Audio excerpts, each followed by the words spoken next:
నీ ఆలోచన భూమి అనుకుంటే ఆయన ఆలోచన ఎలా ఉంది? ఆకాశాన్ని అంటే అంత పెద్దదండి ఆయన ఆలోచన. మరి దేవునికి సంబంధించినటువంటి ఆలోచనలు అనగా బైబిల్లో నీ గురించి ఏమైనా రాయబడి ఉందో చూద్దామండి. ఒక చిన్న ప్రశ్న అండి.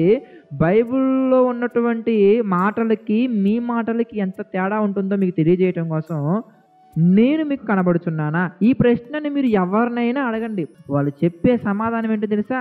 కనబడుతున్నావనే చెప్తారండి. కానీ దేవుడు చెబుతున్నటువంటి సమాధానం ఏమిటంటే వాక్యపరంగా నువ్వు ఎవరికి కనబడవు. ఫర్ ఎగ్జాంపుల్కి ఆ లైట్ని మీరు చూడగలిగితే ఒకసారి ఆ లైటు వెలుగుతుంది అని చెప్పుకుంటున్నామండి. నేను మిమ్మల్ని ఒక ప్రశ్న అడుగుతానండి, ఏంటి? అందులో కరెంట్ ఉందా? అందులో కరెంట్ ఉందంటే మీరేం చెప్తారు? టక్కన ఉందని చెప్తారండి.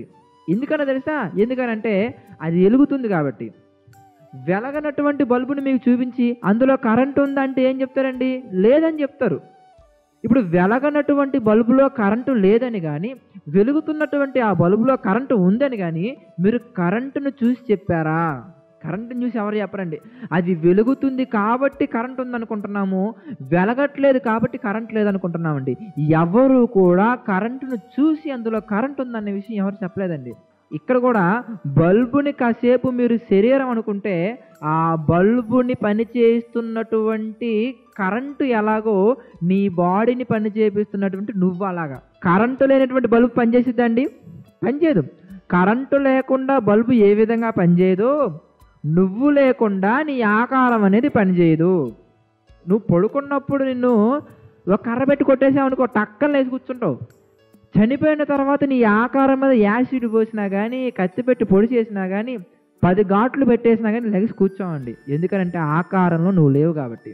అదేవిధంగా బల్బులో కూడా కరెంటు ఉంటేనే వెలుగుతుంది. కరెంటు లేకపోతే వెలగదండి. ఇప్పుడు బల్బుని నీ యొక్క బాడీ అనుకుంటే బల్బులో ఉన్న కరెంటే నువ్వు.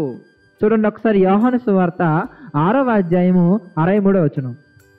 ఆత్మయే జీవింపజేయుచున్నది అంటే కరెంటే పనిచేస్తుంది. బల్బు కేవలము నిష్ప్రయోజనం, అనగా శరీరము కేవలము నిష్ప్రయోజనం అండి. బల్బు ఏ విధంగా అయితే కరెంటు లేకుండా పనిచేయదో నీ ఆకారములో కూడా నువ్వుంటేనే పనిచేసిద్ది. అందుకే ఏమన్నాడు? జీవింపచేసేది శరీరం కాదు, జీవింపచేసేది ఏంటంట? ఆత్మ. ప్రార్థన చేసుకున్నట్లయితే, దయగలిగిన మా కన్న తండ్రి, మహాపరిశుద్ధుడా, మీ ఇష్ట ప్రకారంగా జీవించి తండ్రి మీ కొరకే ఆలోచించి మీ వద్దకు చేరటానికి సహాయాన్ని అందించమని, ఇంకా తండ్రి ఎక్కువ విషయాలు నేర్చుకోవడానికి తెలియచేయడానికి మాకు సమయాన్ని ఇవ్వమని, మంచి ఆలోచనలు ఇవ్వమని, విన్నటువంటి ప్రతి ఒక్క వ్యక్తిని వారి కుటుంబాన్ని మీరు జ్ఞాపకం చేసుకుని మెండైన దీవెనలతో ఆశీర్వదించమని, దీవించమని తండ్రి మీ వద్దకు చేరే మహాభాగ్యాన్ని అందించమని క్రీస్తు వారి అతి పరిశుద్ధ నామమున ఈ ప్రార్థన అడిగి వేడుకొనుచున్నాను మా కన్న తండ్రి. ఆమేన్.